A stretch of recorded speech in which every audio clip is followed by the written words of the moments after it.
လုံးပဲမင်္ဂလာပါရှင် The Night of Ideas အစီအစဉ်ကနေကြိုဆိုပါရရှင် The Night of Ideas ဆိုတာကတော့စိတ်ကူးစိတ်သန်းများနဲ့ညဆိုတဲ့အစီအစဉ်ပဲဖြစ်ပါတယ်ဒီအစီအစဉ်ကိုတော့ပြင်သစ်နိုင်ငံ Paris မြို့မှာပြင်သစ်ယဉ်ကျေးမှုဌာနနေပြီးတော့2016ခုနှစ်ကနေစတင်ခဲ့ပါတယ်ဒီအစီအစဉ်ရဲ့အဓိကရည်ရွယ်ချက်ကတော့ကမ္ဘာတဝန်းလုံးမှာရှိတဲ့မတူညီတဲ့နယ်ပယ်သီးသီးရဲ့အတွေးအမြင်တွေကိုဆွေးနွေးဖလှယ်ဖို့နဲ့အပြန်အလှန်မျှဝေပေးနိုင်ဖို့ပဲဖြစ်ပါတယ်ရှင်ယခု The Night of Idea Podcast အစီအစဉ်ကိုတော့မြန်မာနိုင်ငံမှာရှိတဲ့ရန်ကုန်ပြင်သစ်ယဉ်ကျေးမှုဌာနနဲ့ပြင်သစ်တန်ယုံတို့မှနေပြီးတော့ပံ့ပိုးကူညီပေးထားခြင်းပဲဖြစ်ပါရရှင်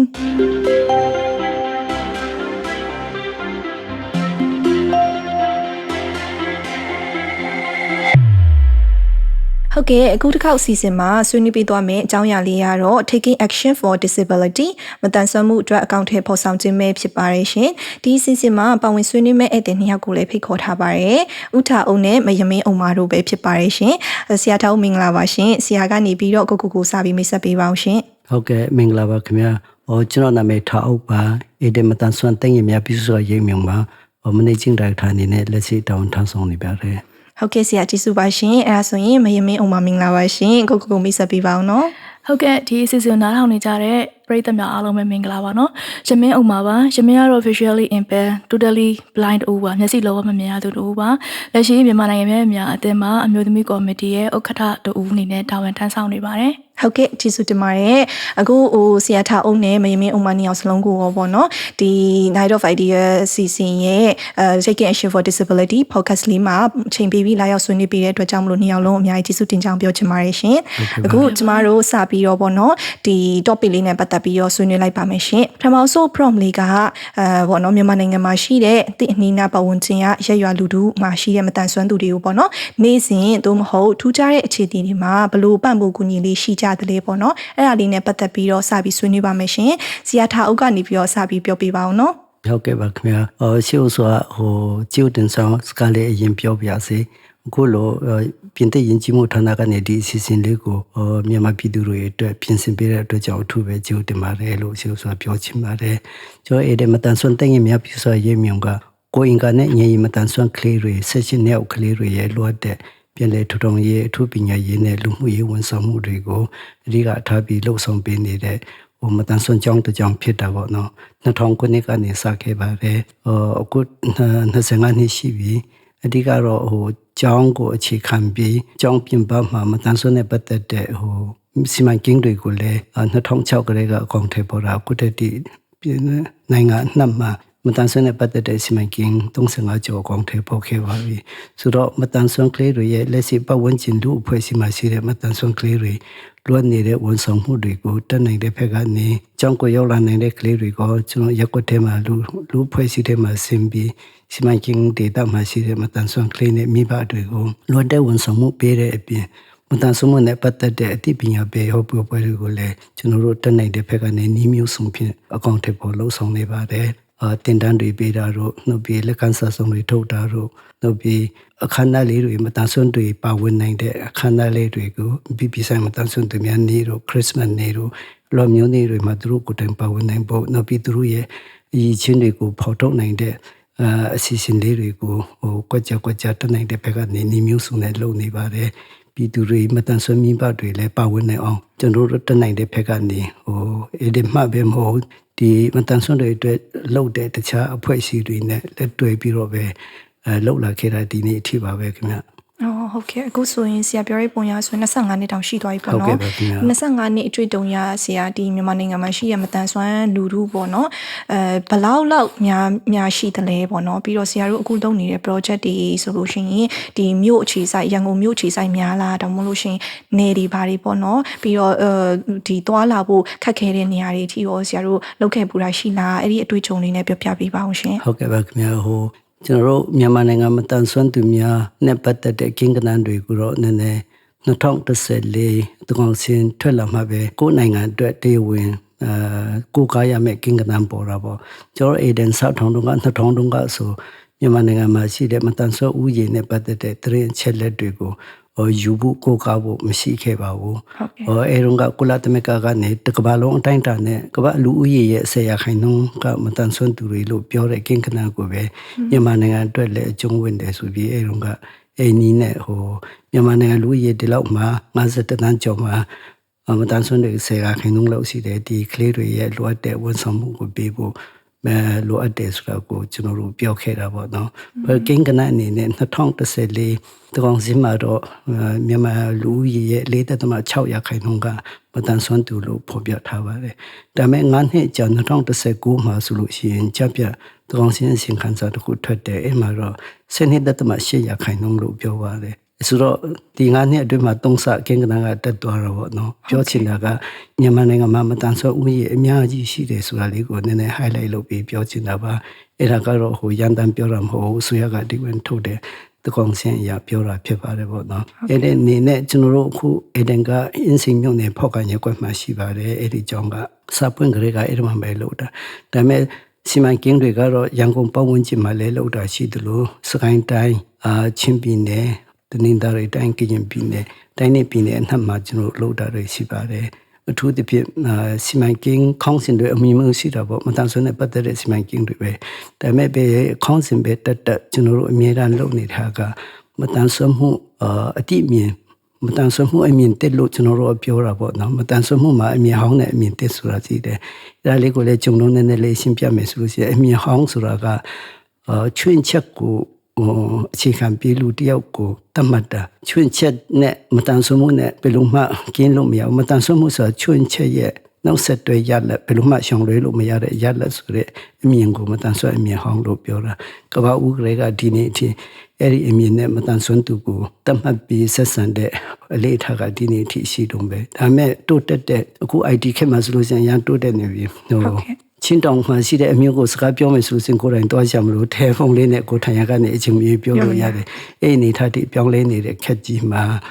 လူတယောက်ကဆွန့်ဆောင်နိုင်တယ်မဆွန့်ဆောင်နိုင်ဘူးဆိုတာကိုယ့်ရဲ့ကိုယ်ကဖွဲ့စည်းပုံချွင်းတယ်မချွင်းတယ်နဲ့ဘာမှမဆိုင်တော့အတားအဆီးကြောင့်တာလင်းသူမလုပ်နိုင်ဘူးဆိုတဲ့အယူဆကိုအမြင်တက်လို့ခေါ်တာပေါ့နော်ဆိုတော့ဒီအမြင်တက်ကဒီနေ့ကမ္ဘာပေါ်မှာမတန်ဆွမ်းမှုမဲ့ပတ်သက်တဲ့ UN ကပဲဖြစ်ဖြစ်ကမ္ဘာရည်ရှိကြောင်းမှာဒီအမြင်တက်ကိုအခြေခံပြီးတော့ပဲမတန်ဆွမ်းမှုလုပ်ငန်းလုပ်နေကြပြီအမြင်ဟောင်းနဲ့အမြင်တက်ကအယံကွာတာပေါ့ကျွန်တော်တို့မတန်ဆွမ်းလောကထဲမှာတော့အမြင်တက်ကဘာကိုပြောမလဲဆိုအမြင်တက်ကလူတူတယောက်ရဲ့ကိုယ်ပိုင်ပြဿနာမဟုတ်ဒါကလူမှုရေးပြဿနာဆိုတဲ့အမြင်ဟောင်းကတော့သူ့ရဲ့ကိုယ်ပိုင်ပြဿနာလို့မြင်တဲ့အမြင်ဆိုတော့လူချင်းအတူတူပဲပြီးဆုံးတဲ့လူတယောက်မှမရှိတာမှန်ပါတယ်ဆရာပြီးဆုံးတဲ့လူတယောက်မှမရှိဘူးဒါပေမဲ့ပြီးဆုံးတဲ့လူမရှိတဲ့လူသားတယောက်ကိုစာမတင်နိုင်ဘူးမပါဝင်နိုင်ဘူးဝင်မရဘူးဆိုတဲ့ဟာတွေကအတားအဆီးကြောင့်ဆိုတဲ့လူမှုရေးနဲ့မြင်တဲ့အမြင်ကိုမြင်တက်လို့ပြောတာပေါ့နော်ဆိုတော့အဲ့ဒီကလို့တဲ့စီမံကိန်းတော်များများမှာအဲ့ဒီအမြင်တက်ကိုပြည်သူတွေသိအောင်နှီးမျိုးစုံနဲ့ကျွန်တော်လုပ်တယ်စာပေထုတ်နှောင်ချမ်းဖြစ်နေလုပ်တယ်လက်ကဆောက်ဆောင်တွေနဲ့လည်းလုပ်တယ်ဗီဒီယိုတွေနဲ့လုပ်တယ်အခမ်းအနားတွေနဲ့လည်းမျိုးစုံနဲ့လုပ်တယ်အေဒန်ပဲမဟုတ်ခုနပြောသလိုမိဖက်အဖွဲ့အစည်းတွေနဲ့လည်းတက်နေတယ်လို့ပါတယ်လို့အဲလေးကအေဒန်ဒီနေ့အထိလုပ်လာအနာကမှလည်းအဲ့ဒါလေးလုပ်မှာပဲသွားဖို့ရှိပါတယ်ဟုတ်ကဲ့ဘာဖြစ်လို့လဲဆိုမတန်ဆွမ်းတွေဘဝကိုတကယ်ပြောင်းလဲစင်နေတဲ့အမြင်ကအမြင်တစ်ဆိုတာတကယ်ဥက္ကဘာပေါ်မှာတက်တည်ထူနေပါပြီမြန်မာနိုင်ငံမှာဒါအဲ့ဒီအမြင်တစ်ကိုပြည်သူတွေသိမသိသေးတာဆိုတော့အမြင်တစ်ကိုတက်နိုင်တယ်လို့မိတ်ဆက်ပေးဖို့ကျွန်တော်အေဒန်ကတော့အမြဲတမ်းလှုပ်ဆောင်သွားမှာပါလို့ဟုတ်ကဲ့ပါဆရာဟုတ်ကျေးဇူးအများကြီးတင်ပါတယ်ရှင်ဟုတ်ပါတယ်အမြင်တစ်နဲ့လည်းမြင်ဖို့အတွက်လိုပါတယ်เนาะဒါက social လူတို့ကနေပြီးတော့ဝိုင်းဝန်းပြီ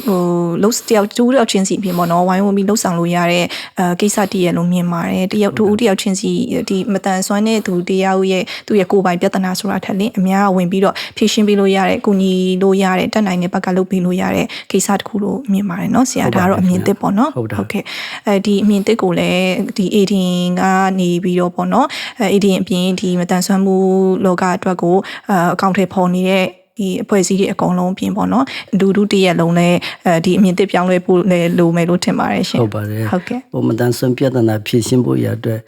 ဘာလို့အဆုံးလဲလို့ကျွန်တော်ကမင်းကျွန်တော်အားလုံးကမတန်ဆွမ်းသူတွေကိုအမြင်သစ်နဲ့မြင်တော့အားလုံးပြဿနာနေသွားမယ်လို့ဖြေရှင်းလို့ရတယ်လို့အခိုင်အမာယုံကြည်တာပေါ့နော်ဟုတ်ကဲ့ပါဆရာဟုတ်ဘူးသူတာအများကြီးရပါတယ်ရှင်ကျေးဇူးတင်ပါတယ်ဟုတ်ကဲ့မယမင်းမင်္ဂလာပါဟုတ်ကဲ့ဟုတ်ဆိုတော့ကျမတို့ရဲ့ first prompt လေးပေါ့နော်ဆိုတော့လိုမျိုးမြန်မာနိုင်ငံမှာရှိရဲ့ကိုယ့်ရဲ့အနီးနားပတ်ဝန်းကျင်ရရဲရွာလူတူပါပေါ့နော်မတန်ဆန်းသူတွေကိုနေစဉ်တို့မဟုတ်ပေါ့နော်ထူးခြားတဲ့အခြေအနေတွေမှာပေါ့ဥမာအရေးကြီးအခြေအနေတွေမှာပေါ့ natural disaster ပေါ့နော်အခု recently ဆိုလို့ရှိရင်ငလင်လှုပ်သွားတယ်ပေါ့နော်အဲ့လိုအခြေအနေမှာဆိုလို့ရှိရင်ဘယ်လိုပံ့ပိုး ဖို့ကူညီလေးရှိကြတယ်လေပေါ့နော်ဒါလေးနဲ့ပတ်သက်ပြီးတော့မယမင်းအမြင်လေးပြောပြပေးပါအောင်ရှင်ရှင်မျိုးတို့ရှိမှလည်းဆရာဦးထာဦးကအမြင်သစ်နဲ့ပတ်သက်ပြီးတော့ဆွေးနွေးပေးသွားတယ်ပေါ့နော်မြန်မာနိုင်ငံမှာဆိုရင်တော့ဒါအမြင်သစ်နဲ့ပတ်သက်ပြီးတော့လုပ်ရမယ်လို့တွန်းအားပေးရတဲ့အခြေအနေတချို့တော့ရှိရဲဒါကဘာလဲဆိုမြန်မာနိုင်ငံမှာရှိနေတဲ့မတန်ဆွမ်းသူများအခွင့်အရေးဆိုင်ရာဥပဒေပေါ့ဒီဥပဒေကဆို2015မှာစပြီးတော့မှပေါ်ပေါက်တယ်ဒါပေမဲ့ဝမ်းနည်းစရာကောင်းတာကတော့ဒီဥပဒေကမတန်ဆွမ်းနေကိုယ်နိုင်ကဘယ်လိုသုံးရမလဲဆိုတာနားလည်မှုအားနည်းနေသေးတာလေးမျိုးတို့လေ့လာတွေ့ရှိရတယ်9နှစ်အတွင်းမှာပဲဒီဥပဒေနဲ့အရေးယူဆောင်ရွက်တာအမှုတစ်မှုလောက်ပဲရှိရဆိုတော့သိရတယ်ပေါ့နော်တကယ်တော့ဒီဥပဒေကိုမတန်ဆွမ်းသူတွေကတကယ်တဲဝင်သိပြီးတော့မှ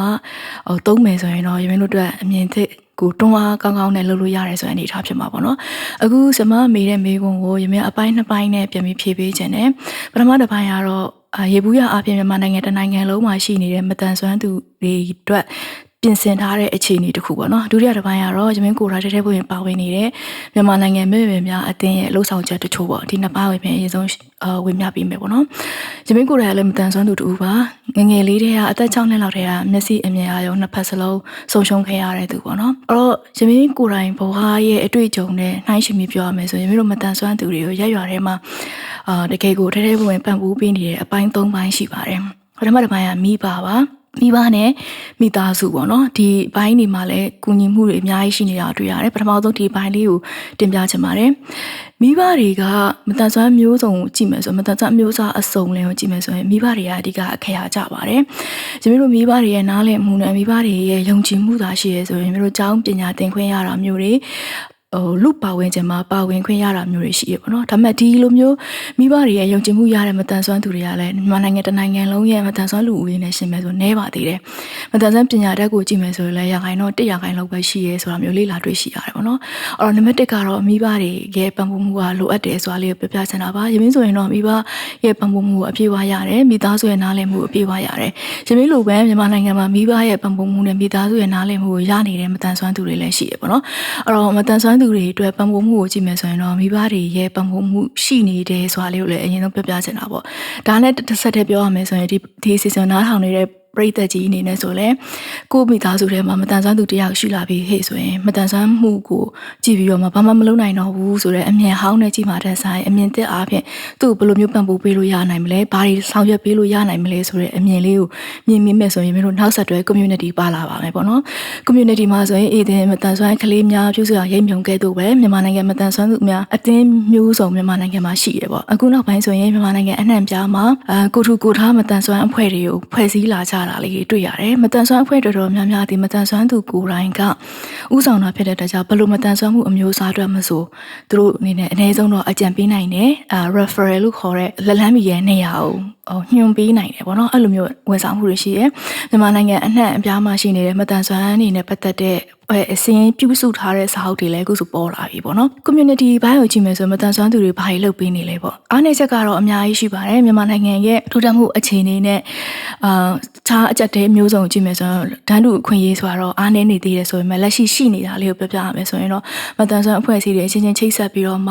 မတန်ဆွမ်းအခွင့်အရေးရရှိဖို့မတန်ဆွမ်းသူတွေကြုံနေရတဲ့ physically ဘိုင်းဆိုင်ရာပေါ့နော်ရုပ်ပိုင်းဆိုင်ရာအတားအဆီးတွေကိုဖြေလျှော့နိုင်ဖို့အတွက်စူးစမ်းနေတာမျိုးတွေအဲ့လိုပဲမတန်ဆွမ်းသူတွေအတွက်လက်လန်းမမီနိုင်တဲ့အရာတွေကိုရှော့ချနိုင်ဖို့အတွက်ငွေကြေးပံ့ပိုးပေးနေတဲ့အလှူရှင်တွေများစွာပေါ်လာတာမျိုးတွေဒါတွေမြန်မာနိုင်ငံမှာအခုဆိုတွေ့နေရတယ်ပေါ့နော်နောက် community ဆိုတဲ့အပိုင်းကိုကြည့်မယ်ဆိုရင်တော့မင်းတို့ special school လို့ခေါ်တဲ့အထူးပညာသင်ကျောင်းတွေပေါ့နော်မျက်မြင်ကျောင်းတွေရှိမယ်အခြားရုံမတန်ဆွမ်းတဲ့သူတွေလည်းဆိုအခြားရုံမတန်ဆွမ်းတဲ့ကလေးတွေပြုထောင်ပေးနေတဲ့ကျောင်းတွေရှိမယ်ညရီမတန်ဆွမ်းဆိုလည်းညရီမတန်ဆွမ်းတဲ့ပတ်သက်တဲ့အမျိုးအစားတစ်ခုချင်းချင်းတဲ့အလိုက်ကိုက်ညီတဲ့တင်ကြားမှုစနစ်နဲ့တင်ပေးနေတဲ့အပိုင်းတွေရှိတယ်ပေါ့အဲ့တော့မြန်မာနိုင်ငံမှာမတန်ဆွမ်းကလေးတယောက်ကိုတွေ့တယ်မတန်ဆွမ်းသူတယောက်တွေ့တယ်ဆိုဒီတိုင်းပဲအိမ်ထဲမှာထားပြီးတော့မှအချိန်တန်ရေးစားဝင်နေရေးအဆင်ပြေအောင်စီမံပေးရုံနဲ့ရမင်းတို့ community ကပတ်ဝန်းကျင်လူပတ်ဝန်းကျင်မှာတာဝန်မကျေဘူးပေါ့နော်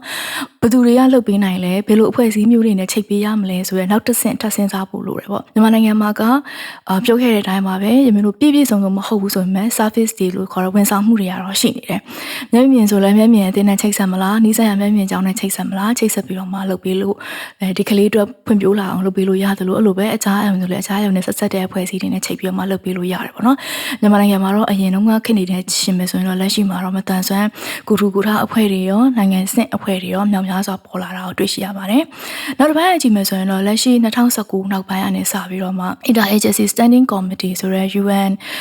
Humanitarian Response အဖွဲ့ကနေပြီးတော့မှလောက်ထားတဲ့ guideline လေးတစ်ခုရှိတယ်ပေါ့နော်အဲ့ guideline ဆိုရင်တော့သူက2019မှာဆို disability inclusion မတန်ဆွမ်းသူမျာ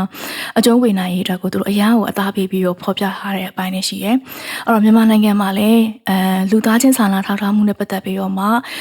grant လို့ခေါ်တဲ့ဒီငွေကြေးပံ့ပိုးမှုပေါ့နော်ယူပြီးတော့မှစီမံကိန်းတွေလုပ်နေတဲ့အဖွဲ့တွေဆိုလည်းမြန်မာနိုင်ငံမှာယာနဲ့ချီပြီးရှိရပေါ့။အဲ့ဒီအဖွဲ့တွေကလည်းသူတို့မှာဘာတာဝန်ရှိတာလဲဆိုသူတို့အဖွဲ့တွေက IASC ရဲ့တာဝန်ကိုယူရမှာဖြစ်တဲ့အတွက်ကြောင့်မတန်ဆွမ်းသူတွေရဲ့အခမ်းအနားကိုသူတို့စဉ်းစားလာရတယ်။ငကိုကလေးကလည်းစေတနာရှိကြပါဒါပေမဲ့ဘယ်လိုလုပ်ပေးရမလဲဆိုတာမသိနေဘူး။နောက်မလုပ်လို့မရဘူးဆိုတော့တွန်းအားလည်းရှိမနေဘူးပေါ့နော်။အခုကတော့ UN ရဲ့ဒီ funding တချို့ funding အပြည့် funding ဆိုတာငွေရန်ပုံငွေပေါ့နော်။ရန်ပုံငွေပံ့ပိုးမှုကိုအပြည့်ဖြစ်စေတချို့တစ်ဝက်ဖြစ်စေရယူပြီးတော့မှလုပ်နေကြတဲ့အတွက်မတန်ဆွမ်း inclusion မတန်ဆွမ်းပါဝင်နိုင်မှုကိုလုံးဝတထဲဝင်လောက်ရမယ်ဆိုတဲ့တာဝန်ရှိရခါကြတော့ကျွန်တော်တို့အခုဆိုရင်ငလင်ဘေးကဲ့သို့သောတဘာဝဘေးတွေကြုံလာလို့ပံ့ပိုးမှုတွေလုပ်ရင်မတန်ဆွမ်းရခိုင်တော့တခုသူတို့ရဲ့အကျိုးခံစား권ရှိရဆိုတဲ့စိတ်ထဲမှာပါရမယ်ဆိုတဲ့တွန်းအားရှိရတဲ့ကြောင့်မတန်ဆွမ်းသူတွေကအခွင့်အရေးရလာတယ်ပေါ့နော်။ဒါပေမဲ့ဒီလိုမျိုးတွန်းအားမရှိရင်ရောမတန်ဆွမ်းသူတွေကအခွင့်အရေးမရတော့ဘူးဆိုတာအခွင့်အရေးတော့ရှိပါတယ်။ဥပမာအဖြစ်မြန်မာနိုင်ငံပဲများအသင်းကဲ့သို့သောတခြားသောမတန်ဆွမ်းအဖွဲ့တွေကတဘာဝဘေးကြုံလာပြီးဆိုကိုထူကိုထားပဲကိုရမုံငွေကိုရှာရပြီးတော့ရအောင်ရှာပြီးတော့မှနီးစပ်ရမတန်ဆွမ်းတွေအကူအညီပေးနေတယ်ဆိုတဲ့ဟာတော့ဒါဝတ္တရားရအောင်တာဝန်ရအောင်လုပ်နေကြတာရှိတယ်ပေါ့နော်။သို့တော်လည်းဒီဟာကတနိုင်ငံလုံးအနေနဲ့ဆိုရင်ရမင်းတို့လက်လန်းမိနိုင်တဲ့အပိုင်းကနည်းမယ်။ရမင်းတို့ဘလောက်ပဲ networking ကောင်းကိုကနာကိုဟာပဲတည်ပြီးကိုကွက်ကလေးပဲတည်ရဆိုတဲ့အနေအထားမျိုးဖြစ်နေတယ်ပေါ့နော်။အခုနိုင်ငံမှာရှိနေတဲ့တခြားသောနယ်ပယ်တွေက NGO တွေ INGO တွေဒီဟာတွေကပါမတန်ဆွမ်းသူအကြောင်းစိတ်ဝင်စားပြီးတော့မှလှုပ်လာပေးတာဖြစ်တဲ့အတွက်ကြောင့်အရင်ထက်ဆိုင်တော့အခွင့်အရေးတွေပိုကောင်းလာတယ်ဆိုတာတွေ့ရတယ်။ဒါပေမဲ့အခုချိန်လေးကိုဆရာရဲ့ဆွေးနွေးချက်ထဲမှာလည်းပါတယ်ပေါ့နော်။ရမင်းတို့တွေကမတန်ဆွမ်းမှု data အချက်လက်ကိုကြည့်မယ်ဆိုရင်ဒါအဖွဲ့အစည်းတွေမှာမရှိနေတာမျိုးရှိပါတော့။နောက်မတန်ဆွမ်းမှုကြောင့်ကောင်းနားမလည်နေတဲ့အတွက်ကြောင့်မတန်ဆွမ်းကိုပြောတော့ပဲနဲ့မိသားစုနဲ့ပဲစကားပြောပြီးတော့မတန်ဆွမ်းအချက်လက်ရအောင်လို့ဘယ်လိုပြောမလဲထဲဝင်မဟုတ်ဘဲနဲ့ဒီတိုင်းလေးပဲအဆင်ပြေအောင်လို့ကြည့်လုပ်လိုက်တယ်ဆိုတဲ့အနေအထားလေးတွေလည်းတွေ့နေရတယ်ပေါ့နော်။သို့တော်လည်းချုပ်ပြီးပြောရမယ်ဆိုမြန်မာနိုင်ငံမှာကတော့မတန်ဆွမ်းသူတွေနဲ့ပတ်သက်ပြီးတော့ဝန်ဆောင်မှုတွေရှိနေတယ်လို့ဆောင်ရွက်ပေးနေတဲ့အဖွဲ့အစည်းတွေကလည်းရှိနေတယ်။မထီအဖွဲ့အစည်းတွေတွန်းအားကောင်းနဲ့အင်အားကောင်းနဲ့လုပ်နိုင်ဖို့ကတော့challenges လို့ခေါ်တဲ့စိန်ခေါ်မှုတွေကတော့အများကြီးရှိနေတယ်ပေါ့နော်။အဲ့တော့မြန်မာနိုင်ငံရဲ့အများအသင်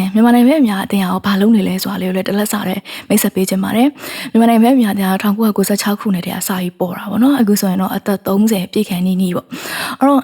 9လပိုင်း29ဆိုရင်တော့နှစ်30ပြည့်ပါပြီ။ဒီကြားကာလထဲမှာမျက်မြင်ဘာအောင်မြောင်များစွာရဲ့ဘဝတွေကိုပြောင်းလဲမှုရှိအောင်လို့အများကြီးပံ့ပိုးပေးခဲ့တယ်ပေါ့နော်။ဥပမာအဖြစ်ရမင်းပေါ့။ရမင်းဆိုလည်းမျက်မြင်အသင်းရဲ့ကျေးဇူးနဲ့ပဲပညာသင်ခွင့်တွေအများကြီးရခဲ့တယ်။အလုပ်အတွေ့အကြုံတွေအများကြီးရခဲ့တယ်။ရမင်းလိုပဲတခြားသောမျက်မြင်ကလေးတွေအတွက်မျက်မြင်လူငယ်တွေအတွက်ကိုသူတို့ပညာသင်ခွင့်ပေးတာမျိုးတွေစီမံကိန်းတွေမှာတင်ယူလေ့လာနိုင်တဲ့သင်တန်းတွေစီစဉ်ပေးတာမျိုးဒါအများကြီးလုပ်တယ်ပေါ့နော်။အဲ့တော့မျက်မြင်အသင်းမှာဆိုရင်တော့ဥဆောင်နေတာတော့မျက်မြင်တွေကိုယ်တိုင်ပဲဥဆောင်တာဟုတ်တယ်။တနိုင်ငံလုံးမှာတော့မျက်မြင်ဥယျာဉ်တနိုင်ငံလုံးမှာရှိနေတဲ့မျက်မြင်လူနိုင်ငံသားတွေနဲ့ဥယျာဉ်နဲ့ကြည့်မယ်ဆိုရင်တော့နေသေးတယ်1500အသင်းသား1500လောက်တော့ရှိရလက်ရှိရုံးကတော့သင်္ကန်းကျော်မှာရှိတယ်ဒါမျက်မြင်အသင်းကဘာကြီးလုပ်ပေးနိုင်လဲဆိုတော့မျက်မြင်အသင်းနဲ့ပေါင်းပြီးတော့မှဇာတို့ဆံမတို့ရက်ွက်ထဲမှာရွာထဲမှာရှိနေတဲ့မျက်မြင်ကလေးတွေကိုချိတ်ဆက်ပေးလို့ရတယ်ပေါ့နော်မျက်မြင်ကျောင်းမှာမျက်မြင်အသင်းကနေမှတစင်မျက်မြင်ကျောင်းတွေကိုချိတ်ဆက်ပေးတာမျိုးတွေနောက်အခလေးကိုဘယ်လိုပြုစုပြောထားမလဲဆိုတဲ့နီလန်းတွေကိုဆွေးနွေးတိုင်ပင်ပေးတာမျိုးတွေလုပ်တယ်ပေါ့နော်အဲ့တော့ဒီကတော့လက်ရှိမြန်မာနိုင်ငံရဲ့အများအသင်းမှာအမျိုးသမီးကော်မတီဘိုင်းမှာလုပ်နေတာဖြစ်တဲ့အတွက်ကြောင့်အမျိုးသမီးတွေရဲ့အခွင့်အရေးဘယ်လောက်ထိရနေလဲဆိုတာကိုမေးနိုင်တဲ့ self question ပေါ့နော်ကိုစစ်နေတဲ့ငါမျိုးသမီးတယောက်အနေနဲ့စီဒေါ်ကပေးထားတဲ့ rights စီဒေါ်ကနေပေးထားတဲ့အခွင့်အရေးဘာတွေရတာတေချာနေပြီလဲကို check လုပ်လို့ရတယ်ကိုတခြားလူကကိုလာမေးတာမဟုတ်ကိုအခွင့်အရေးဘယ်လောက်ရပြီလဲဆိုဆန်းစစ်လို့ရနိုင်တဲ့ tools တွေပေါ့နော်အဲ့လိုမျိုး question တွေမင်းတို့ထုတ်ပေးနေတာမျိုးတွေရှိသလိုမတန်ဆွမ်းသူဆိုလည်းမတန်ဆွမ်းသူတယောက်အနေနဲ့ UNCRPD ကပေးထားတဲ့ကိုပေးထားတဲ့ rights တွေဘယ်လောက်ထိရနေပြီလဲဆိုစစ်လို့ရတဲ့အနေထားပေါ့နော်အဲ့လိုမျိုး ဒါဒီဟိုအစစ်မြစ်ပညာအရေးချင်းမလို့ဘူးမိဖို့လိုရှင်းလွယ်ကူရှင်းလင်းတဲ့ပုံစံမျိုးနဲ့ကိုဆန်းစစ်နိုင်တဲ့အနေအထားမျိုးတွေမေးရပါတော့အမရင်မင်းဆိုလဲမေးကြည့်ရဲကိုထုတ်ထားတဲ့ကိုတွေပြင်ဆင်ထားတဲ့မေးခွန်းနဲ့မေးကြည့်ကအမျိုးသမီး rights ကတော့ရင်မင်းရတယ်ဒါပေမဲ့ disability rights ကတော့ရင်မင်းရဖို့အရင်အားနေတယ်ပေါ့နော်ဘေးနာသွားရင်မင်းတို့ barrier လို့ခေါ်တဲ့အတားအဆီးတွေအရင်များတယ်ပညာရေးပဲဖြစ်ဖြစ်အလုပ်ပဲဖြစ်ဖြစ်ကြည့်မယ်ဆိုတော့အချိန်ပြည့်ဝင်တဲ့အနေနဲ့ ING ကိုတစ်ခုမှအလုပ်လုပ်နေတာဟုတ်တယ်ဒါပေမဲ့ရမင်းတို့လွယ်ကူနေလားဆိုလွယ်ကူမနေဘူးပေါ့နော်အဲ့တော့ဒါကိုပြချင်ရလဲရမင်းတို့မြန်မာနိုင်ငံမှာဘယ်လောက်ပဲဝန်ဆောင်မှုတွေရှိတယ်ပဲရမင်းပြောတာပေါ့နော်ကောင်းတယ်လို့မပြောသေးဘူးပေါ့နော်ဘာလို့လဲရမင်းတို့ရှိတာတော့ရှိနေတယ်ရှိနေတဲ့ဟာတွေကိုတော့ရမင်းတို့ထပ်ပြီးတိုးတက်အောင်လို့လုပ်ဖို့တော့လိုသေးတယ်ရမင်းတို့ဘယ်လောက်ပဲအခုဆိုရင်ရမင်းတို့ဆိုရင်ဒါတထဲဥဝင်လုံနေနိုင်တဲ့မတန်ဆွမ်းထဲမှာပါတယ်ဒါပေမဲ့ဘာဖြစ်လဲဆိုတော့အရန်စိတ်ကို mental health ကောင်းအောင်လို့အများအားပြင်ဆင်ရတယ်ဆိုတဲ့အနေအထားရှိတယ်ဘာရမင်းတို့မှာ barrier တွေအရန်များတယ်အမြင်ဟောင်းနဲ့အဆက်ဆံနေတဲ့အမြင်ဟောင်းနဲ့ကြည်နေတဲ့သူတွေလည်းအများများတယ်ပေါ့နော်အမှမျက်မြင်တရားကိုတွေ့မယ်ဆိုရင်ပတ်စံလေးတော့လှူလိုက်ရမှဆိုတော့အမြင်မျိုးနဲ့ကြည်နေတဲ့သူတွေလည်းအများများတယ်ပေါ့ညီမတို့ rights ညီမတို့ရဲ့ဂုဏ်သိက္ခာညီမတို့ရဲ့အခွင့်အရေးဒါတွေကိုကြည့်ပြီးတော့မှမြင်ပေးပြီးတော့မှလုပ်ပေးနေတဲ့အဖွဲ့အစည်းတွေနဲ့ပတ်ဝန်းကျင်ကတော့အများအားနဲ့နေသေးတယ်ပေါ့နော်အဲ့တော့ခြုံပြီးပြန်ပြောရမယ်ဆိုမြန်မာနိုင်ငံမှာကတော့မတန်ဆွမ်းသူတွေအတွက်လုပ်ပေးနေတဲ့သူတွေရှိရဲမိဘနားလည်မှုပေးထားတဲ့မိဘတွေရှိရဲဝန်ဆောင်မှုတွေပေးနေတဲ့ပြည်ပြည်ဆိုင်ရာအဖွဲ့အစည်းတွေရောပြည်တွင်းအဖွဲ့အစည်းတွေရောများစွာရှိတယ်ဒါပေမဲ့ရမင်းတို့ရဲ့မတန်ဆွမ်းသူတွေရဲ့ life မတန်ဆွမ်းသူရဲ့ဘဝလည်ပတ်မှုမှာတော့နေ့စဉ်နဲ့အမျှ barrier လို့ခေါ်တဲ့အတားအဆီးများစွာရှိနေသေးတယ်ဆိုတာလေးကိုဆွေးနွေးပေးချင်ပါတယ်မှာဟုတ်ကဲ့မယမင်ကျေးဇူးအများကြီးတင်ပါတယ်ရှင်ဆွေးနွေးသွားတာလည်းပြည့်စုံပါတယ်ကျမတို့မယမင်ပြောတဲ့အကြောင်းအရာကိုပြန်ပြီးတော့ပြောရမယ်ဆိုရင်ဒီ community ကပြန်ပါပြီပေါ့နော်တခုတယောက်ချင်းစီပြင် community တစ်ခုလုံးရဲ့ဒီမတန်ဆွမ်းနေပေါ်ပေါ့နော်မတန်ဆွမ်း form ကတော့မျိုးစုံရှိရပေါ့မတန်ဆွမ်းပေါ်ကိုမြင်တဲ့အမြင်တွေပြောင်းလဲဖို့လိုပါတယ်ရှင်ဒါကတော့အနှစ်ချုပ်အနေနဲ့ပြန်ပြီးတော့ပြောလိုက်တာပေါ့နော်ဟုတ်ကဲ့ပါဟုတ်ကဲ့ဆိုတော့ကျမတို့ဒုတိယ topic လေးကိုဆက်ပြီးတော့သွားပါမယ်ရှင်ကျမတို့မြန်မာနိုင်ငံအကြောင်းပြောပြီးတဲ့အချိန်မှာတခြားနိုင်ငံကတွေ့ကြုံလေးလည်းပြောချင်တယ်ပေါ့နော်တခြားနိုင်ငံတွေတော်တော်များများမှာလည်းတော်တော်များများမဟုတ်ပါဘူးနိုင်ငံတိုင်းမှာပေါ့နော်မတန်ဆွမ်းလူထုဆိုတာရှိရပေါ့နော်ဆိုတော့သူတို့နိုင်ငံတွေမှာရောသူတို့ရဲ့မတန်ဆွမ်းလူထုကိုပံ့ပိုးကူညီနေတဲ့နီလန်းတွေကတော့မြန်မာနိုင်ငံမှာရှိတဲ့နီလန်းတွေနဲ့တူချင်မှလည်းတူမယ်ပို့ပြီးတော့လည်းကောင်းမွန်နေမယ်တိုးတက်နေမယ်ပေါ့နော်ဆိုတော့အဲ့ဒီနီလန်းတွေနဲ့မြန်မာနိုင်ငံမှာလက်ရှိသုံးပြုနေတဲ့နီလန်းတွေကိုပေါ့နော်ဘလို့လေးနှိုင်းရှင်ပြီးဘလို့လေးသုံးသပ်မလဲပေါ့နော်တယောက်ချင်းစီအမြင်လေးပေါ့အဲ့ဒါလေးသိချင်ပါတယ်ရှင်ဆရာတောက်ကနေပြီးတော့အရင်ဆုံးပြောပြပါရှင်ဟုတ်ကဲ့ပါအဲ့ဒီမိခွန်းအတွက်ကျေးဇူးတင်ပါတယ်ခင်ဗျာတကယ်တော့ဘယ်သူမှပြည့်စုံမှုမရှိဘူးဆိုတာအလိုသားတိုင်းကလက်ခံတာမြန်မာနိုင်ငံသားမှမဟုတ်ကမ္ဘာလုံးပဲနိုင်ငံသားမှဆိုno man is perfect ဆိုတာအလုံးလက်ခံပြီးသားပါဟုတ်ပါတယ်ဆိုတော့ချွင်းချက်ရှိတယ်မပြည့်စုံဘူးဆိုတာပြဿနာမဟုတ်ဘူးတကယ်တော့ဒီနေ့တိုးတက်တဲ့ခက်ကြီးမှာသူလုပ်ရမယ့်အလုပ်တာဝန်ကျေသလားသူရတဲ့အခွင့်အရေးရနိုင်သလားဆိုတဲ့ဟာကချွင်းချက်နဲ့ဘာမှမဆိုင်သူ့ရဲ့အခွင့်အရေးကိုရနိုင်ဖို့ဘာကတားဆီးနေတယ်လဲသူ့ရဲ့စွမ်းဆောင်ရည်အရေးချင်းရှိတဲ့အတိုင်းပါရမီရှိတဲ့အတိုင်းမလုပ်ဆောင်နိုင်အောင်ဘာကဟန်တားနေတယ်လဲဆိုတဲ့အတားအဆီးနဲ့ပဲဆိုင်နေမှန်ပါတယ်ဆရာဆိုတော့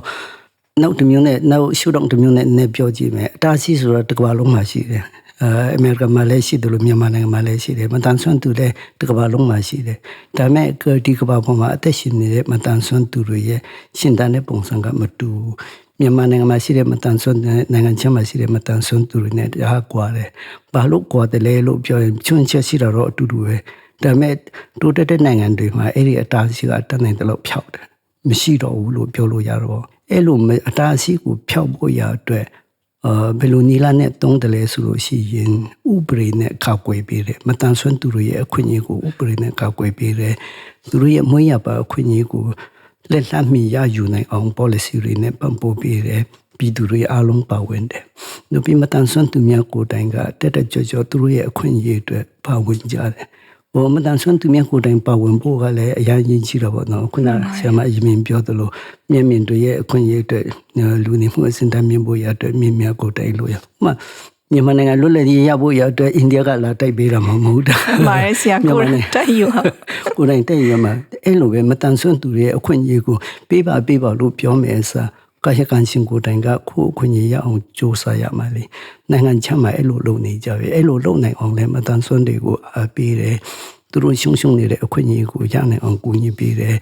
ခွဲခြားဆက်ဆံတဲ့စနစ်တွေအလုံးကိုတက်နိုင်တယ်လို့ဖျောက်ပေးကြတယ်မတန်ဆွမ်းသူတယောက်ပုံမှာတခုခုပေးလိုက်တာကူညီလိုက်တာကနိုင်ငံခြားမှာဆိုလို့ရှိရင်ကူညီတယ်ပေးတယ်ဆိုတဲ့ concept နဲ့မဟုတ်တော့အယူဆနဲ့မဟုတ်တော့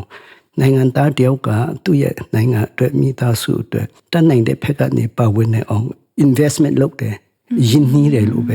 တတ်မှတ်တာပေါ့နော်ဥပမာစေတောင်းတဲ့ကျောင်းသားတယောက်ကိုကုန်ထိုး6ဘာသာရတဲ့ဟာကို9နှစ်ရင်းနှီးပြီးစေတက်ကလေးတက်လို့ရှင်ရှာဝန်ဖြစ်သွားတာရှာဝန်ဖြစ်လာဖို့ရအတွက်ရင်းနှီးလိုက်တာအဲ့လိုပဲအချင်းတန်တဲ့အခါမှာတိုင်းပြည်အတွက်အကျိုးပြုနိုင်သောနိုင်ငံသားတယောက်ပြောင်းမတန်ဆွမ်းသူကိုရင်းနှီးရမယ်အဲ့လိုရင်းနှီးတယ်ဆိုတဲ့ရှုထောင့်နဲ့ကြည့်ပြီးမတန်ဆွမ်းနိုင်ငံသားတွေကိုပံ့ပိုးနေတဲ့လမ်းကြောင်းပေါ်မှာတချို့နိုင်ငံကရောက်နေပြီဟုတ်ကဲ့ဥပမာပညာရေးဆိုတာဆိုပညာရေးဆိုတာမွေးရပါအခွင့်အရေးမတန်ဆွမ်းမှုလို့ပညာမတင်ရဘူးဆိုတာဘယ်လိုမှလက်ခံလို့မရဘူးဆိုတော့လူတိုင်းအကျုံးဝင်ပညာရေးလို့ပြောတဲ့ပညာရေးမှာအီတလီနိုင်ငံကတော်ကောင်းတယ်top လို့ပဲပြောလို့ရတယ်အီတလီနိုင်ငံမှာမတန်ဆွမ်းနိုင်ငံသားတယောက်မတန်ဆွမ်းဖြစ်လို့ပညာသင်ယူခွင့်ရှုံတယ်ဆိုတာမရှိဘူးသူသင်ယူတဲ့နီလန်တိုင်းသင်ယူနိုင်အောင်ကြိုးစားသင်ယူဖို့ရအတွက်အလုံးသင်ယူနိုင်ကြတယ်ဒါပေမဲ့မြန်မာနိုင်ငံမှာကျတော့မတန်ဆွမ်းဖြစ်လို့ရှင်ပညာသင်ယူခွင့်ဆိုတာကိုမတန်ဆွမ်းဆိုပညာသင်ယူဆရာမလို့ဆိုတဲ့အမြင်ဟောင်းကအလွှမ်းမိုးနေသေးတော့မိဘကိုယ်တိုင်ကဖြစ်ဖြစ်ရရွာလူကြပဲဖြစ်ဖြစ်ပညာရေးဌာနကပဲဖြစ်ဖြစ်သူရဲ့ပညာရေးကိုတက်နေတော့ပံ့ပိုးမယ်ဆိုတဲ့အမြင်မရှိဘူးအဲ့ဒါကမြန်မာနိုင်ငံနဲ့နိုင်ငံခြားသားကွာခြားချက်တူချုံပြန်ပြောမယ်ဆိုလို့ရှိရင်အတားအဆီးကို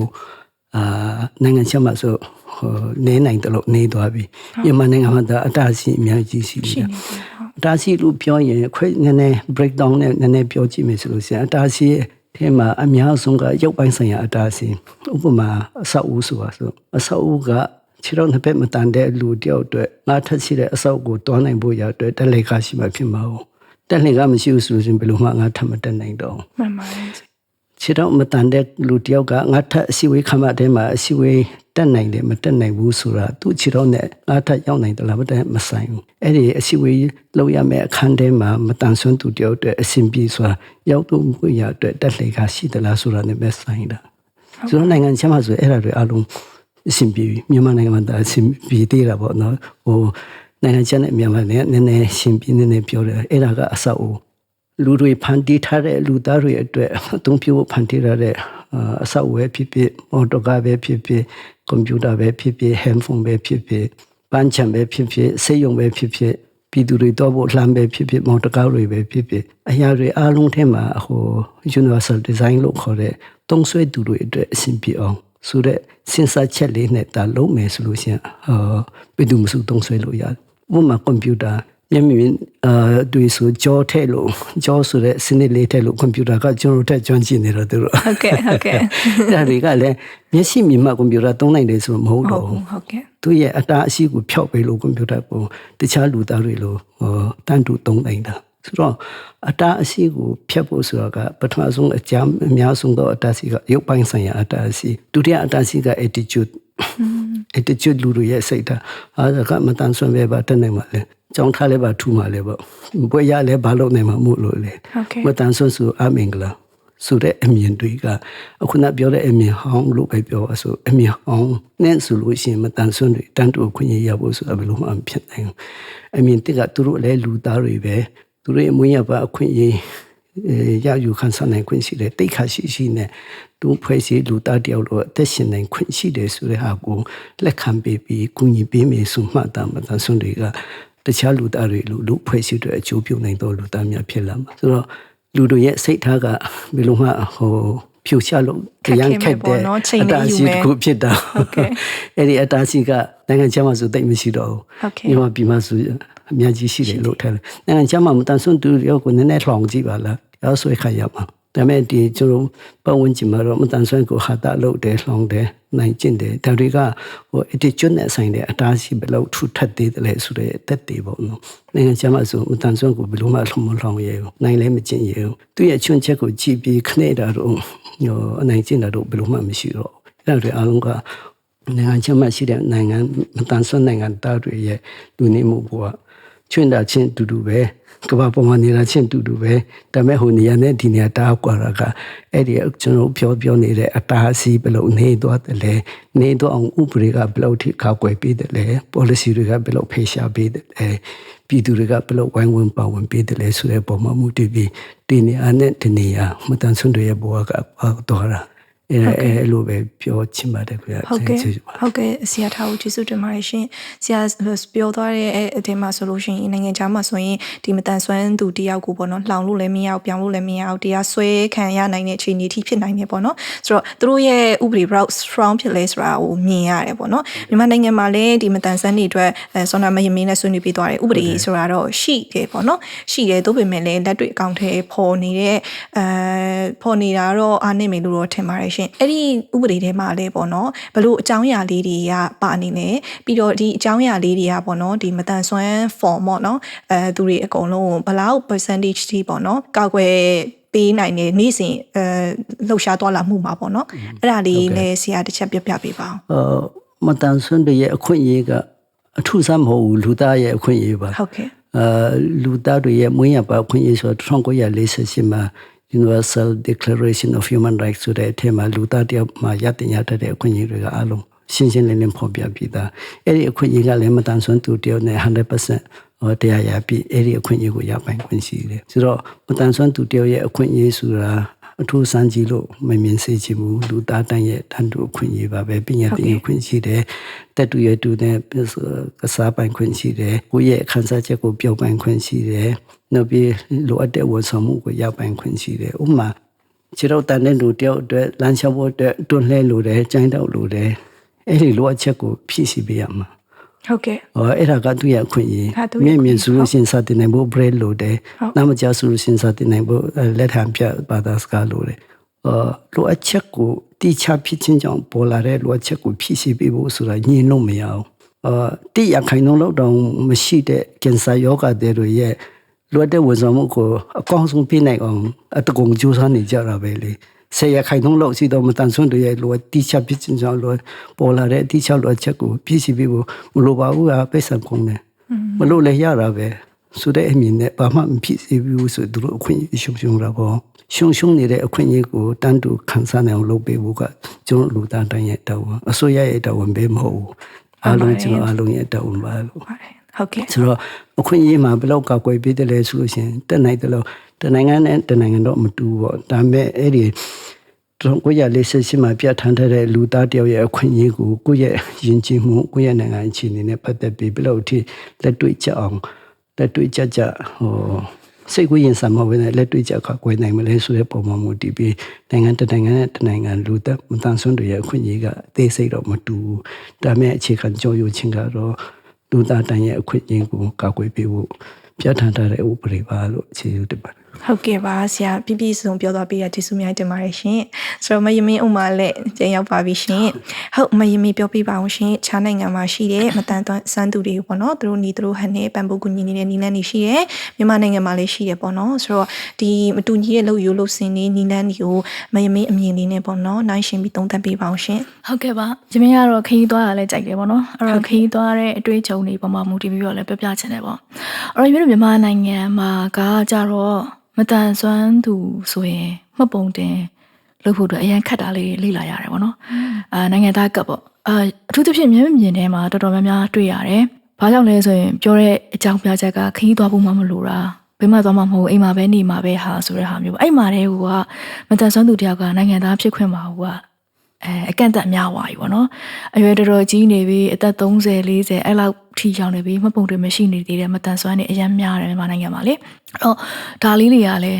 ဒါကိုစပြီးတော့မှဆွေးနွေးကြတယ်ပေါ့တခြားနိုင်ငံမှာကျတော့မွေးပြီးကလေးတယောက်အနေနဲ့လူလောက်ကလည်းရောက်လာပြီဆိုတာနဲ့ကိုစပြီးတော့မှတ်ပုံတင်တဲ့စနစ်မျိုးတွေတေချာမှတ်တမ်းတင်ထားတဲ့စနစ်မျိုးတွေရှိတယ်မြန်မာနိုင်ငံမှာမွေးစင်းတော့လုပ်တယ်ဆိုပေမဲ့အခုမှတ်ပုံတင်လုပ်ရမယ်ဆိုတဲ့အရွယ်မှာတော့မတန်ဆွမ်းသူတွေမှတ်ပုံတင်ရရှိနိုင်တဲ့အခက်အနေထားတော့အရန်ကိုခက်ခဲနေတာလေးတွေ့ရတယ်ပေါ့နော်။ဒီလိုမြန်မာနိုင်ငံမတန်ဆွမ်းသူများဥပဒေထဲမှာဆိုရင်ဒါမတန်ဆွမ်းသူတွေရဲ့အစိတ်ပိုင်းတိုင်းဘဝအစိတ်ပိုင်းတိုင်းကိုကာကွယ်ပေးထားတယ်။နော်ဒီဥပဒေကရိုးရိုးဥပဒေမဟုတ်တော့အထူး special law ပေါ့နော်။ရှိနေပြီးသားမတန်ဥပဒေတွေရှိနေပြီးသားနိုင်ငံမှာရှိနေပြီးသားဥပဒေရဲ့ဒီအားလုံးကြော်တယ်ဆိုတာမျိုးပြောပြထားတယ်ပေါ့။ဥပမာအဖြစ်အလုပ်သမားအခွင့်အရေးတွေမှာဆိုရင်အလုပ်သမားအခွင့်အရေးဘာတွေရှိမလဲဆိုတာမျိုးဖော်ပြထားမယ်။ဒါပေမဲ့တန်ဆွမ်းသူတွေအတွက်လိုအပ်ချက်တွေထပ်ပေါင်းပြီးတော့လုပ်ပေးရမယ်ဆိုတာဒီမတန်ဆွမ်းဥပဒေမှာဖော်ပြထားတယ်။ပညာသင်ခွင့်ဆိုလဲထုံဒီလက်ကောင်းမယ်မြန်မာနိုင်ငံမှာကပညာရေးဥပဒေတွေရှိရယ်မတန်ဆွမ်းဥပဒေတွေမှာဆိုရင်မတန်ဆွမ်းသူတွေအတွက်ပညာရေးကိုညှိနှိုင်းခွင့်မရှိဘူး။သင်ပေးရမယ်။စသဖြင့်ပို့ပြီးတော့မှ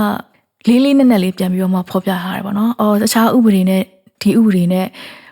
ဥပဒေချင်းပရိပခဖြစ်လာတယ်ပေါ့နော်ဟေးဥပဒေကင်လို့ကင်မှမသိဘူးဆိုရင်တော့ဒါသိကြရတယ်မတန်ဆွမ်းနဲ့ပတ်သက်ပြီးတော့မတန်ဆွမ်းဥပဒေကိုပဲကင်ရမယ်ပေါ့မတန်ဆွမ်းဥပဒေဒီ special law ဆိုတာဟာမျိုးလေးရှိတယ်ဆိုတာတွေ့ရတယ်ပေါ့နော်အဲ့တော့မြန်မာနိုင်ငံမှာရင်းပြီးခဲ့တဲ့10လပိုင်းလောက်ကရှမ်းပြည်နယ်တောင်ပိုင်းဘက်ကိုခရီးသွားရတယ်သွားတယ်မင်းတယောက်ထဲတော့မဟုတ်ဘူးရင်းတို့အတူတူလုပ်နေလို့ဖို့ဆောင်ပတ်တွေလည်းပါတယ်အဲ့တော့ရင်းမျက်စိမမြင်တဲ့ခါကျတော့အထောက်အကူပြုပစ္စည်းအနေနဲ့ white game တုံးတယ်ပေါ့နော်တုပ်ဖြူလေးပေါ့မြန်မာတော်တော်များများဒုတ်ကောက်လို့လည်းခေါ်ကြတယ်ပေါ့ဒါပေမဲ့လမ်းလျှောက်တုပ်ရင်းတို့ခေါ်ပေါ်ကတော့လမ်းလျှောက်တုပ်အဲ့ဒီတုံးရတယ်ပေါ့အဲ့တော့လေရင်ကွင်းမှာဘာဖြစ်လဲဆိုတော့ဒီလမ်းလျှောက်တုပ်ကိုလေရင်ပေါ်တက်မယ်ဆိုရင်သူတို့သိမ့်မယ်ပေါ့နော်သူတို့တေချာလေးသိမ့်ထားပြင်မယ်ဟိုဘက်လေစိရောက်တော့မှပြန်ပေးမယ်ဆိုတော့အကြောင်းကြီးဖြစ်လာတယ်အမေအဲ့ဒါကလည်းသူတို့မေးကြည့်အဲ့လိုမျိုးသိမ်းရမယ်ဆိုတော့ညွှန်ကြားချက်မျိုးရှိနေတာလားမဟုတ်ဘူးเนาะသူတို့စိတ်ထဲမှာဒီဒုက္ခလေရင်ထဲမှာ flight ထဲမှာတခြားသောသူတွေကိုအနှောက်အယှက်တစ်ခုပေးမယ်လို့ယူဆလိုက်ပြီးတော့မှသူတို့သိမ်းထားပေးမယ်ဟိုဘက်ရောက်တော့မှပြန်ယူဆိုပြီးတော့မှဖြစ်လာတယ်အဲ့အတွေ့အကြုံလေးတစ်ခုရတယ်အဲ့တော့ရမင်းဘာပြောလဲဆိုတော့အဲ့သူတို့မှလည်းဒီလိုမျိုးအထောက်အကူပြုပစ္စည်းတစ်ခု white game ကိုသိမ်းရပင်ဆိုတဲ့ညွှန်ကြားချက်မရှိဘူးမူရမဟုတ်ဘူးသူတို့ဘာသူတို့တွေးပြီးတော့မှသူတို့ရဲ့လုပ်ပိုင်ခွင့်နဲ့သိမ်းဖို့ဆိုတော့ပြင်ဆင်တာပေါ့နော်ဒါကိုကြည့်မယ်ဆိုရင်သူတို့ရဲ့airline မှာလည်းဘာမှညွှန်ကြားချက်တော့အဲ့လောက်ကြီးမရှိနေဘူးပေါ့ဒါလေးကမြန်မာနိုင်ငံမှာဒါပြည်ရင်းလေကြောင်းလိုင်းမှာဖြစ်ခဲ့တဲ့ပြဿနာပေါ့နော်အမေပြပမှာကြတော့အဲ့လိုမဟုတ်ပြပခရီးသွားမယ်ဟေးဆိုရင်ကိုကတော့ကြိုတင်ပြင်ဆင်မှုတော့ကောင်းရတယ်ပေါ့နော်ကြိုတင်ပြင်ဆင်မှုကိုလေလက်မှတ်စောက်ဝယ်တဲ့ဟိုကမတန်ဆမှုရှိရယ်မတန်ဆမှုနဲ့ပတ်သက်တဲ့ need service needs assist လို့ရယ်ဘာညာဆိုရင်အဲ့ဟာတွေကိုတေချာပြောမယ်ဆိုရင်အလုံးဝ perfect ပဲရင်းနိုင်ငံခြားခရီးစဉ်တော်တော်များများတယောက်တည်းသွားမှုရယ်လမ်းခရီးတစ်ခုလုံးမှာတချို့နေရာလေးမှာအခက်အခဲတချို့ရှိပေမဲ့ပြောမယ်ဆိုရင်တော်တော်လေးကိုအဆင်ပြေစီမံပေးတယ်ပေါ့နော်ဒါသူတို့ international မှာရှိနေတဲ့မတန်ဆွမ်းသူတယောက်ရဲ့အခွင့်အရေးတွေကိုသူတို့နားလည်ပြီးတော့မှလိုအပ်ချက်နဲ့အညီဖြည့်ဆည်းပေးတာမျိုးလေးရှိတယ်ပေါ့ပညာရေးကိုကြည့်မယ်ဆိုရင်တော့မြန်မာနိုင်ငံမှာရင်းတို့ပညာသင်ရတယ်တက္ကသိုလ်တက္ကသိုလ်မှာဘွဲရစီအထီကိုပညာသင်ခွင့်ရတယ်ပေါ့ဒါမှအမှဘာဖြစ်လဲဆိုတော့မြန်မာနိုင်ငံရဲ့ပညာရေးကဏ္ဍအတိုင်းချင်းမတန်ဆွမ်းသူတွေနဲ့ပတ်သက်ပြီးတော့မှဆွေးနွေးတိုင်ပင်လို့ရတဲ့မတန်ဆွမ်းသူတွေဝန်ဆောင်မှုပေးနိုင်တဲ့ resource မျိုးမရှိဘူးပေါ့နော်အခြေခံကျောင်းမကြီးအလယ်တန်းကျောင်းမကြီးအထက်တန်းကျောင်းမရှိမတန်ဆွမ်းသူတွေနဲ့ပတ်သက်ပြီးတော့ဆွေးနွေးလို့ရတဲ့တိုင်ပင်လို့ရတယ်ဆိုတော့ department မျိုး section မျိုးဘာမှမရှိနေဘူး university တွေမှာလည်းမရှိဘူးဒီတိုင်းပဲကိုယ့်ဟာကိုယ်လမ်းကိုဖောက်ပြီးတော့မှအရန်ကိုကိုယ့်ဘာနဲ့ကိုယ်အရာအကူရတယ်ဆိုတဲ့အနေအထားရှိတယ်တက္ကသိုလ်မှာ image နဲ့ပထမအဆုံးတက်တဲ့မျက်မြင်ရမင်းပေါ့နော်အဲ့တော့ဘာဖြစ်လဲဆိုတော့အရင်တုန်းကမျက်မြင်တွေက law တို့ flow တို့ psychology တို့ဒီလိုမြေစာတွေမှာရှိပြီးသားဒါပေမဲ့ရမင်းသာအဲ့မြေစာတွေယူရင် AC ပဲအဆင်ပြေရယ်ရမင်းကအင်္ဂလိပ်စာလို့ကျွန်တော် image စာဆိုတော့ယူလိုက်တဲ့ခါကျတော့ဘယ်လိုလုပ်ရမလဲမသိဘူးပေါ့နော်ကျူတိုရီယယ်တွေဘယ်လိုဖြေမလဲစသဖြင့်အဲ့ဒါရရင်ဌာနမှုတွေနဲ့ရောမုံဝန်းထိန်းနေရောအကြီးအကျယ်တွေဆွေးနွေးကိုလို့လို့ရတဲ့ဟာအရန်နေပြောပြီးတော့မှပညာသင်ခွင့်ရတာပေါ့တကယ်ဆိုရင်အဲ့လောက်ကြီးရမင်းနေနဲ့မပင်ပန်းသင်ဘူးပေါ့နော်မတန်ဆွမ်းသူတယောက်အတွက်မတန်ဆွမ်းကလေးတွေအတွက်ပညာသင်ခွင့်ဆိုတာတက္ကသိုလ်တွေမှာလည်းရှိရမှာပေါ့သူတို့တွေနဲ့တခြားမေဂျာတွေမှာတင်နေပြီဆိုဒီမေဂျာဘာလို့မတင်နိုင်ရမလဲဆိုတဲ့ဟာမျိုးဖလှယ်ပြီးတော့မှသူတို့ဘာသူတို့ကိုလှုပ်ပေးနိုင်တဲ့အစီအစဉ်မျိုးဆွဲလိုက်ရင်အဆင်ပြေပါဒါပေမဲ့ university တွေမှာလည်းမတန်ဆွမ်းနဲ့ပတ်သက်ပြီးတော့မှ session တွေမတန်ဆွမ်းနဲ့ပတ်သက်ပြီးတော့ unit တွေမရှိနေဘူးပေါ့နော်အဲ့တကြောင့်အရင်ခက်တယ်ဒါပေမဲ့တခြားနိုင်ငံတွေမှာရှိတယ်တခြားနိုင်ငံတွေမှာရှိတယ်ဒါပေမဲ့နိုင်ငံရဲ့စီးပွားရေးအနေအထားနဲ့သုံးနိုင်တဲ့ငွေကြေးပမာဏနဲ့ရှိနေတဲ့နည်းပညာအဆင့်တန်းပေါ်မှာလည်းမူတည်သေးတယ်ပေါ့နော်အဲ့တော့ဒီမျိုးကမ္ဘာဘဏ်ကနေပြီးတော့မှနိုင်ငံတနိုင်ငံကိုကြည့်ရင်သူ့ရဲ့စီးပွားရေးအရာတိုင်းပြည်ဝင်ငွေတို့တိုင်းပြည်ကုန်ထုတ်လုပ်မှုစွမ်းရည်အဲ့ဟာတွေကိုကြည့်ပြီးတော့မှသူအဆင့်၄အဆင့်သတ်မှတ်ထားတယ်။အရင်ဆုံးကတော့ဝင်ငွေအလွန်နည်းသောနိုင်ငံအမျိုးအစားပေါ့။အဲ့ဒါတော့ low income ဆိုတဲ့ဟာမျိုးပေါ့နော်။အရန်ကိုဝင်ငွေနည်းတယ်။သူကပြောမယ်ဆိုရင်နိုင်ငံရဲ့စီးပွားရေးအခြေအနေတွေကိုအပြင်တိုင်းပြည်အတွင်းမှာရှိနေတဲ့တည်ငြိမ်မှုအနေအထားကိုပါကြည့်ရပါတော့။ဆူဒန်လို့အာဖဂန်နစ္စတန်လို့အားရဟာတွေဆိုရင်ဒါ low income ဆိုတော့မှပါတယ်။အဲ့နိုင်ငံတွေမျိုးမှာရှိနေတဲ့မတန်ဆွမ်းသူတွေရဲ့အခွင့်အရေးကတော့လုံးဝစဉ်းစားလို့မရလောက်အောင်ကိုအရန်ကိုဆိုးရရှိရဲအဲ့လိုပဲကမ္ဘာအနှံ့ကလည်းကူညီပေးဖို့အတွက်ကိုဦးစားပေးဆိုတဲ့ထဲမှာပါတယ်ပေါ့နော်။ဒါပေမဲ့ရွေးလို့မြန်မာနိုင်ငံကတော့အဲ့ level မှာမဟုတ်ဘူး။နောက်တစ်ဆင့်မှာရှိတယ်ပေါ့နော်။နောက်တစ်ဆင့်ကတော့lower middle income အလယ်လက်ဝင်ငွေနည်းတဲ့နိုင်ငံပေါ့ဝင်ငွေနည်းတဲ့နိုင်ငံဆိုတာအဲ့ဒီဟာကြောင့်တိုင်းပြည်အတွင်းမှာနိုင်ငံခြားရင်းနှီးမြှုပ်နှံမှုတွေရှိပြီးအစီအစဉ်တစ်ခုစီးပွားရေးစနစ်တစ်ခုစနေပြီဒါပေမဲ့တခြားသော resource လို့ခေါ်တဲ့ရင်းမြစ်တွေနည်းသေးတယ်ဆိုနိုင်ငံမျိုးပေါ့အဲ့တော့မြန်မာနိုင်ငံကအဲ့လိုနိုင်ငံမျိုးတွေမှာပါတယ်မြ မြန်မာနိုင်ငံပါတယ်လို့ထူးထူးခြားခြားအိန္ဒိယဆိုတဲ့နိုင်ငံလည်းပါတယ်အိန္ဒိယလည်းဒီ level ကိုရီးလည်းဒီ level ပဲဒါပေမဲ့ရှင်လိုက်တဲ့ခါကျရင်ဘာကွာနေလဲဆိုတော့မြန်မာနိုင်ငံမှာကျတော့အထောက်အကူပြုပစ္စည်းတွေထုတ်လုပ်နိုင်မှုစွမ်းရည်အရင်နေတယ်ညီတို့မြန်မာနိုင်ငံမှာလုံနေနိုင်တာခြေတူးလက်တူဒါတွေတော့ကောင်းကောင်းလုံနိုင်တာတော့တွေ့ရတယ်ဝီချဲလည်းတချို့တွေလုံနေတာတွေတွေ့ရတယ်သို့တော့တခြားသောမတန်ဆွမ်းမှုအမျိုးအစားတွေဖြစ်တဲ့ရမျိုးညာရီမတန်ဆွမ်းတဲ့ဆိုလိုအပ်တဲ့ဟာတွေdevice တွေလည်းရှိတယ်သူတို့ဆို communication ပြောဆိုဆက်သွယ်ဖို့တော့သူတို့အထူးလိုအပ်တဲ့အဲ့လိုမျိုး plain language လေးနဲ့ပေါ်ပြတဲ့ device မျိုးတွေမြန်မာနိုင်ငံမှာတူတူနေတာလည်းမရှိဘူးတင်သွင်းဖို့အတွက်လည်းအရင်ခက်တာတွေတွေ့တယ်ပေါ့နော်အဲ့လိုပဲမျက်မြင်ဆိုလည်းမျက်မြင်နဲ့ပတ်သက်ပြီးလိုအပ်တဲ့ device တွေကအရင်များတယ်ပေါ့မျက်မြင် braille display လို့ခေါ်တဲ့ဟာမျိုးတွေထောက်ကူပြုပစ္စည်းမြောက်များစွာလိုအပ်တယ်ပေါ့နော်အဲ့လိုဟာတွေအရင်လိုတာနောက်ပြီးဆိုရင်မျိုးတို့ပတ်စံရှိလို့ဝယ်သုံးရင်တောင်မှမြန်မာနိုင်ငံမှာပြန့်ရင်ပြင်ဖို့ဆိုတဲ့အခက်အခဲလေးရှိတယ်ပေါ့။ကျွန်မဆွေးနွေးချက်ကိုပြန်ပြီးချုပ်ပြီးပြောရမယ်ဆိုတော့ကျွန်တော်တို့နိုင်ငံရဲ့စီးပွားရေးအခြေအနေနဲ့သူတို့မှာရှိနေတဲ့ရင်းမြစ်အနေထားပေါ်မှာမူတည်တယ်ဆိုပေမဲ့အထူးအကြဆုံးကလူတွေရဲ့စိတ်နေစိတ်ထားစိတ်နှလုံးပေါ့နော်။ကျွန်တော်တို့မြန်မာနိုင်ငံမှာတော့ nutrient မှုတော့ရှိရဲ။ကျွန်တော်တို့တနာနိုင်တယ်၊စာနာပေးနိုင်တယ်၊ကာကွယ်ပေးခြင်းတယ်။ဒါပေမဲ့ကျွန်တော်တို့မှာဘာလေးတစ်ခုလွဲနေတယ်ဆိုတော့ပြိုးထောင်ပေးဖို့အတွက်ဆန္ဒမရှိရတော့မဟုတ်ပေမဲ့ပြိုးထောင်ပေးဖို့အတွက်နီးလန်းနေလိုအပ်နေသေးတယ်ပေါ့နော်။ပြိုးထောင်ပေးရင်လည်းဘာဖြစ်လာမလဲဆိုတာကိုလည်းမသေးကြဘူးဆိုတော့မသေးကြမေးရမှုတွေအများကြီးဖြစ်နေတယ်ဆိုတာမျိုးတွေ့ရတယ်။အဲ့တော့မြန်မာနိုင်ငံမှာဆိုရင်တော့ဒါပြည်ပနဲ့ရှင်လိုက်ရင်တော့အများကြီးအားနည်းနေသေးတယ်။ကျွန်တော်တို့အားလုံးဝိုင်းပြီးတော့မှပါဝင်ပြီးတော့မှလူအားလုံးပေါ့နော်မြန်မာနိုင်ငံမှာရှိနေတဲ့နေပယ်အသီးသီးရလူအားလုံးဒါလေးကိုစိတ်ထဲမှာထားပြီးတော့မှဆောင်ရွက်မယ်ဆိုရင်နိုင်ငံလဲတခြားနိုင်ငံတွေလိုမျိုးပဲပျော်အားရှိလာတဲ့နိုင်ငံတစ်ခုဖြစ်လာမှာပါလို့ကျေးဇူးပါဟုတ်ကဲ့မယမင်းကျေးဇူးအများကြီးတင်ပါတယ်ရှင်ဆိုတော့မယမင်းစောနာဆွေးနွေးခဲ့တဲ့အကြောင်းအရာနဲ့ဆရာထားအုပ်ပြောသွားတဲ့အကြောင်းအရာလေးပြန်ပြီးဆွေးနွေးရမယ်ဆိုလို့ရှိရင်တော့အချင်းချင်းပြန်ပြောရမယ်ဆိုရင်ပေါ့နော်ကျွန်တော်တို့မြန်မာနိုင်ငံမှာဆိုရင်လက်ရှိကမတန်ဆွမ်းသူတွေကိုပေါ်ထားတဲ့စိတ်နေစိတ်ထားလူတို့တရလုံးရဲ့စိတ်နေစိတ်ထားပေါ့နော်ပြီးသွားလို့ရှိရင်ဒီသူတို့အတွက်ရှိနေတဲ့ physical barrier တွေကိုအတူတကွာပေါ့နော်ဝိုင်းပြီးတော့လျော့နေအောင်လို့ဖြည့်ရှင်းပေးဖို့လည်းလိုပါတယ်ဒီချက်ကတော့အရေးကြီးဆုံးလို့တော့ထင်ပါတယ်ကိုဆွေးနွေးပွဲမှာလေဆိုတော့နောက်ဆုံးအနေနဲ့ပြောမှဆိုရင်အခုဒီဆွေးနွေးပွဲလေးကိုအချိန်ပေးပြီးတော့လာရောက်ဆွေးနွေးပြီးတဲ့ဆရာထားအုပ်ရဲ့ပြီးတော့မယမင်းအောင်မရေကိုကျေးဇူးအများကြီးတင်ကြောင်းပြောချင်ပါတယ်ရှင်ဟုတ်ကဲ့ပါကျေးဇူးတင်ပါတယ်မိလို့လည်းဖြည့်ဆိုခွင့်ရတဲ့အတွက်ကျေးဇူးတင်ပါတယ်ဟုတ်ကဲ့ကျေးဇူးအများကြီးတင်ပါတယ်ရှင်ကောင်းသောနေ့လေးဖြစ်ပါစေရှင်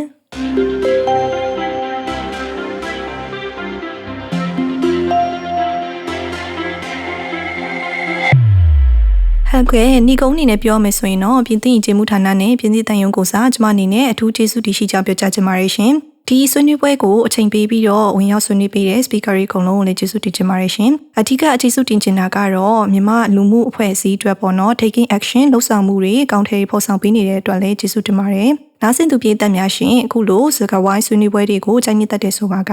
ပြင်သစ်ရင်ကျေးမှုဌာနရဲ့ social media channel တွေကို follow လုပ်ပေးဖို့ဖိတ်ခေါ်ပါရရှင်။အဒါအပြင်တစ်နေ့ပတ်လုံးမှာရင်ကျေးမှုနဲ့ပတ်သက်ပြီးတော့ဆွေးနွေးပွဲတွေပြပွဲတွေတစ်တွေပေါ့နော်ထပ်ပြီးတော့ information တွေရရှိအောင်လို့လည်း newsletter ကို subscribe လုပ်ထားလို့ရပါရရှင်။လာမယ့်လအနေငယ်အတွင်းမှာ Night of Idea ရဲ့တခြားစီစဉ်အသစ်တွေနဲ့အပြင်ဒီ podcast ရဲ့နောက်ထပ်အပိုင်းတွေကိုလည်းဆက်လက်ပြီးတော့တင်ဆက်ပေးသွားမှာဖြစ်ပါရရှင်။ဆက်လက်ဆောင်ရွက်ကြည့်ရှုပေးပါအောင်ရှင်။ကျမ်းမာကြပါစေရှင်။